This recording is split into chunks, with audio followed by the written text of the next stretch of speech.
buenas tardes a todos, ¿qué tal? ¿Cómo se encuentran? Todos conocen ya las duras declaraciones del vicepresidente de Estados Unidos en Múnich, en las que pretendía que Europa reprime la libertad de expresión, algo que puede amenazar una alianza de más de 2 siglos. Aunque siempre queda abierto el camino del diálogo y la negociación. Como bien sabe nuestro invitado de hoy, el historiador peruano Darío Flores Núñez, quien ha trabajado ya sobre la colaboración, alianza y negociación entre las élites indígenas y los españoles en el siglo XVI. Muy buenas tardes, Darío. Buenas tardes, Jordi. Gracias por la invitación. Bienvenido a Radio Francia Internacional. Han pasado ya más de 5 siglos y las tensiones entre América y Europa siguen estando de actualidad, ¿no? Es increíble. Exactamente. Y este juego de poderes, ¿no? Esta simetría en las relaciones entre potencias y entre dominantes y dominados, y sobre todo los espacios, digamos, entre comillas, vacíos, ¿no? Entre estas relaciones, pues dejan abiertas muchas posibilidades de intercambio, de nuevas alianzas, de nuevas perspectivas. Se han cambiado las tornas, ¿no? Ahora el imperio poderoso está del otro lado del Atlántico. Exactamente, desde una parte del norte de América. Permíteme, Darío, que explique a nuestros oyentes que has nacido en el departamento de Junín, en Perú, Exactamente. pero que va a ser en Lima donde vas a estudiar Derecho en la Universidad, San Marcos, por cierto. El hecho de haber nacido en Junín ha marcado de alguna manera tu interés por la historia. Sí, yo nací en la ciudad de Jauja, una ciudad típicamente que se considera mestiza, de una familia mestiza de siglos, con una herencia, digamos, tanto española, tanto indígena, con un orgullo de ambos lados. Y esto, pues, ha sido algo que algo coherente a lo largo de mi recorrido. Es decir, mirar estos dos lados y mirar estos dos lados, aprender de estos dos lados, ¿no? Sin odio, sin resentimientos, y con una mirada crítica por momentos. ¿Conoces la historia de tu familia? Sí. ¿Sabes por dónde fueron esos Ahora, derroteros? la historia de mi familia es muy particular, porque en el Perú, digamos, el elemento indígena en el siglo XIX, pues fue un elemento que fue infravalorado, ¿no? Evidentemente por este racismo propio del siglo XIX, en donde lo blanco era considerado como el ideal, ¿no? El ideal europeo. Entonces, es muy difícil reconstruir recorridos familiares indígenas en casi toda América Latina. En el caso particular de mi familia, somos de Jauja, tengo vestigios desde el siglo XVIII, exactamente, y pues en las actas de nacimiento se les denomina como indios castos, que es diferente a los del indios del común. Ahora, lamentablemente no sé más, porque evidentemente no ha existido en este periodo republicano peruano una transmisión de este orgullo, ¿no? de estas familias. La gran diferencia entre las colonias británicas de Mm. Norteamérica y la colonia española es el mestizaje, ¿no? En América del Sur el mestizaje estaba a la orden del día. Quizá eso es positivo, ¿no? En cierto modo. Sí, es positivo, de hecho, que existe una obra literaria, El país de Jauja, de Edgardo Rivera Martínez, en el que justamente se habla de Jauja como una ciudad ideal, ¿no? En donde lo indígena se fusiona de manera natural, de manera coherente con lo europeo, lo universal. Y pues digamos, es propio el posindigenismo, ¿no?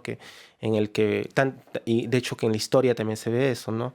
En donde, por ejemplo, lo indigenista, pues es una respuesta a este romanticismo del siglo XIX, ¿no? Que tiende a elevar lo europeo como lo ideal. Pues el posindigenismo, digamos, de Edgardo Rivera Martínez hace que estas dos visiones sean, pues, dos visiones coherentes y dos visiones que se puedan fusionar de manera perfecta, entre comillas. Todos conocemos la exclamación «esto es Jauja», viene del siglo XVI, ¿no? Exacto, sí, ¿Cómo era exacto. Jauja para que fuera tan maravillosa? Pues Jauja, pues es un país delectable, ¿sí? Es un país en donde los ríos son de leche, ¿sí? Y pues los árboles tienen tocino, ¿vale? Es decir, que esto evidentemente tiene le pays de cocaña en francés, ¿no? El país de cocaña. tiene, pues, si bien tiene raíces medievales europeas, pues es con la conquista del Perú y con la llegada de los españoles a Jauja en 1533 que el mito pues va a renacer y pues hay que decir al oyente de la radio que antes de que los españoles lleguen a Jauja, perdón, a Cusco, pues los españoles se asientan en Jauja. Es Era decir, la que los capital primeros, exacto, los primeros envíos de oro y de tesoros hacia Europa, vienen o provienen de Jauja, es decir, en ese momento en donde el Jauja o Sausa indígena peruano, pues se asimila, se juxtapone al Jauja europeo y pues viene a reanimar una leyenda que ya existía en la Europa medieval. No va a durar mucho tiempo Jauja como capital, ¿no? Poco después se instalan los Sí, españoles en Lima. dura menos de hecho que dura, bueno, la fundación inacabada, Jauja es una primera fundación, se hace en aproximadamente hacia octubre, noviembre de 1533. Pizarro va a tener que ir a Cusco, vuelve a Jauja en abril del 34 y a fines del 34, en diciembre, los españoles abandonan Jauja. Abandonan Jauja, es decir, casi 8 o 9 meses después, y lo abandonan porque existe ya los primeros, el temor de ser atacados por los indígenas que poco a poco pues se dan cuenta de que los españoles han venido para quedarse. Y la lejanía del mar, imagino también, ¿no? Exactamente, porque los españoles, pues, el imperio ibérico, esta mundialización del siglo XVI se hace a través del mar. El elemento dominante, geográfico dominante de los españoles es el océano es el océano, perdón, es el mar. Por supuesto, Entonces, pues, las montañas es visto como un sitio peligroso. naturalmente. Pero volvamos a tu trayectoria. Vienes a París para continuar tus estudios en la Sorbona. ¿Qué es lo que te empujó a venir a París? La historia. Me gustaba, en el colegio me encantaba la Revolución Francesa. Y pues naturalmente cuando me fui a Lima empecé a estudiar francés y fue algo, digamos, un automatismo, ¿no? Empecé a estudiar francés, validé el nivel B2 y pues quería ir a Francia y vine a los 18 años a estudiar Derecho. Evidentemente, pues llegué a los 18 acá, a París, y ya estando solo, pues renació en mí este interés por la historia, que en el Perú, bueno, lamentablemente no, digamos, lo había tenido en secreto, ¿no? Porque, bueno, las familias esperan que uno estudie medicina, estudie derecho, estudie ingeniería, y pues ya estando solo, pagándome los estudios acá trabajando, pues decidí dar este gran paso y hacer lo que me hubiese gustado hacer desde el inicio.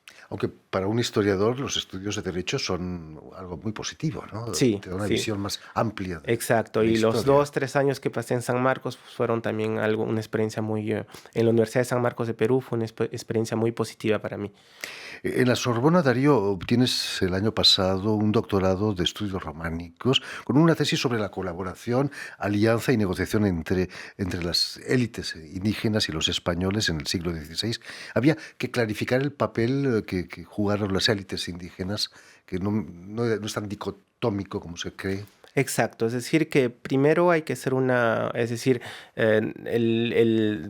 tenemos tendencia a reagrupar dentro de élites indígenas o de indígenas a un grupo que no es uniforme, ¿no? Y el imperio inca, al ser un imperio, por definición no es uniforme, ¿no? Si bien existe un ánimo de uniformización de los incas, esto no va a ser total. Entonces, las élites indígenas de ciertos lugares, como los de Jauja, los del actual Valle del Mantaro, ¿no? Van a jugar un papel muy importante en esta conquista al lado de los españoles, pero no desde la perspectiva que hasta ahora se ha planteado, es decir, que hasta ahora se pensaba que los indios del Valle de Jauja, los indígenas del Valle de Jauja, apoyaron a los españoles porque se sentían explotados por los incas. Es decir, la historiografía tradicional había posicionado o ha posicionado pues a los españoles como especie de liberadores, de libertadores de estos indios que son oprimidos por el imperio inca, lo cual no fue así. No fue Estaban así. entre dos imperios. Exacto. Entonces ellos tuvieron una agencia, una capacidad de acción dentro de este juego político, ¿no? Del propio el siglo XVI, que es tal vez uno de los más complicados de toda nuestra historia mundial. Estos indígenas, en particular los de Jauja, pues van a apoyar a los españoles en un inicio, pero no contra los incas, sino contra Atahualpa, porque los incas se encontraban en guerra civil. Exacto, entre los cusqueños y los quiteños, entre el bando pues quiteño de Quito y el bando de Cusco. Entonces su apoyo a los españoles es un apoyo en favor de Cusco y contra Quito. Alta diplomacia, todo eso, ¿eh? Exactamente, sí. Además, había conflictos entre los españoles. Es cierto que un decreto real prohibía el servicio personal a los indígenas y que eso provocó una verdadera revuelta, ¿no?, de algunos españoles. Exacto, esto, por ejemplo, con las leyes nuevas, ¿no? Con la publicación de las leyes nuevas, eso fue pues inicio de numerosas guerras civiles en el Perú entre españoles, en la que, por ejemplo, estos ecos, estas consecuencias de este tipo de decretos en favor de los indígenas, de los indios en América, hicieron que los españoles se rebelen contra la corona. Y de hecho, que yo en mi tesis he justamente trabajado, el final de la conquista del Perú, podemos marcar el final de la conquista del Perú en 1554, cuando los indios del Valle de Jauja capturan a Hernández Girón, que fue un español encomendero, que se rebela en contra de la corona española, ¿sí? Y este encomendero pues, fue capturado en el Valle de Jauja por los propios caciques de Jauja. Y de hecho que Guamán Poma de Ayala tiene una pictografía, una imagen sobre cómo ¿no? Una imagen muy llamativa en donde en donde los tres caciques del valle pues capturan al español, ¿no? En donde este juego de poderes se opone, se invierte, exacto. Increíble. En todos esos decretos de protección de los pueblos indígenas estaba detrás Bartolomé de las Casas, ¿no? Y Sí. su famosa controversia de Valladolid, ¿no? Sí. Tenían un alma los Exacto, indígenas. sí. Sí, exactamente. Es decir, que de hecho que podemos decir que el Imperio Español, a diferencia de otros imperios, fue un imperio que se planteó este debate ya desde el siglo XVI, ¿no? Lo cual es importante, es decir, que fue el único imperio tal vez que se planteó este tipo de debates en favor de los colonizados, ¿no? Y si bien no fueron muchas veces respetados esas leyes en favor de los Ese era el indios, problema, no estaba ¿vale? muy lejos la metrópolis. Exacto. Pero si bien no fueron respetados, fueron planteados y a través de estas leyes, ¿sí? Estas élites indígenas ya a lo largo del periodo colonial pudieron valerse, a pesar de todo, de esto para lograr importantes puestos dentro de la sociedad colonial. Precisamente, Darío, sobre este tema vas a protagonizar este martes un encuentro en la Maison de l'Amérique Latina, la Casa de América Latina, aquí en París. Encuentro, por cierto, organizado por el CECUPE, el Centro Cultural Peruano, acerca del papel que tuvo Jauja en las relaciones entre las élites indígenas y España, ¿no? Es importante dar al público esos conocimientos que tú has adquirido. Sí, exactamente. Mañana tengo esta conferencia organizada por el CECUPE, en el que quiero dar a conocer de manera ya más allá de lo académico, ¿no? El mensaje de mi tesis. El mensaje de mi tesis doctoral es que las élites indígenas de Jauja son un ejemplo, ¿no? De un cambio, son un ejemplo de una adaptación a esos procesos de conquista y son un ejemplo también de perseverancia. Es decir, que a pesar de lo, ¿cómo puedo decir? A pesar de todo lo negativo, todo lo negativo del periodo de la conquista, supieron valerse, ¿no? De los medios que tenían y de los medios legales españoles para justamente a través de la legalidad, a través del derecho, hacer valer su posición social y su posición económica. Adaptarse o morir, ¿no? Exactamente. Terrible. En fin, pues ya lo saben, tienen una cita este martes en la Casa de América Latina, donde va a celebrarse el encuentro con el doctor Darío Flores Núñez, aquí en París, organizado por el Centro Cultural Peruano. Muchísimas gracias, Darío, por haber Gracias, estado con Jordi. nosotros. Mucho éxito con tus tesis. Vale, gracias. Permíteme también que dé las gracias a Vanessa Loiseau y a Jan Bordelas, que se han ocupado hoy de la realización del programa, y también saludar a nuestros telespectadores, porque también los tenemos, seguramente que nos siguen en Jauja también, quién sabe, gracias a la cadena Unión Continental Latinoamérica y una red que se llama TAL, que reúne televisoras públicas y universitarias de todo el continente. Y a ustedes, muchísimas gracias por su atención y les damos cita para una nueva edición de El Invitado de Radio Francia Internacional.